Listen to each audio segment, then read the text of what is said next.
Alinsunod sa layuning mapabuti ang ekonomiya ng bansa, isinusulong ni former administrator at former CEO ng Cagayan Economic Zone Authority o CEZA na si Atty. Raul Lambino ang pagkakaroon ng mas maraming special economic zones at export processing areas sa bansa. Dahil kung ibabatay niya ang sitwasyon sa ibang mga bansa, mabilis ang kanilang naging pag-unlad dahil sa malawak na sakop ng kanilang economic zone.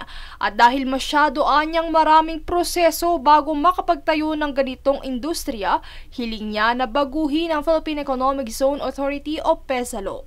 Baguhin natin yung PEZALO at ibigay natin yung kapangyarihan sa mga local government units, more particularly yung mga probinsya.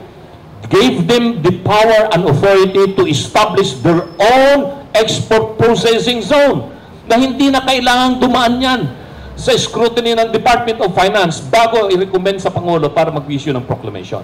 Habang ang mga special economic zones naman ay pinapanukalang pangasiwaan ng Kongreso upang bigyan ng greater autonomy and power gaya ng pag-issue ng mga lisensya at iba pang kaukulang dokumento.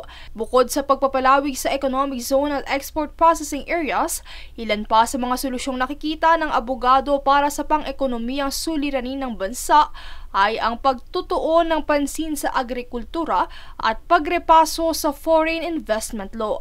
Anya, isa sa pinakapundasyon ng ekonomiya ay ang agrikultura sapagkat susuportahan nito ang produksyon ng supply ng pagkain upang maging sapat para sa mga mamamayan. Kung tututukan lamang ng pamahalaan ng mga teknolohiyang magpapabuti sa sektor ng agrikultura, ay lamang ang geographical na lokasyon ng ating bansa. Bagamat malawak ang pangisdaan ng Pilipinas, ngunit anya kulang ang suporta para sa industriyang ito. Samantala, wala rin umanong masama kung ipagpatuloy ang pakikipagkaibigan sa Amerika.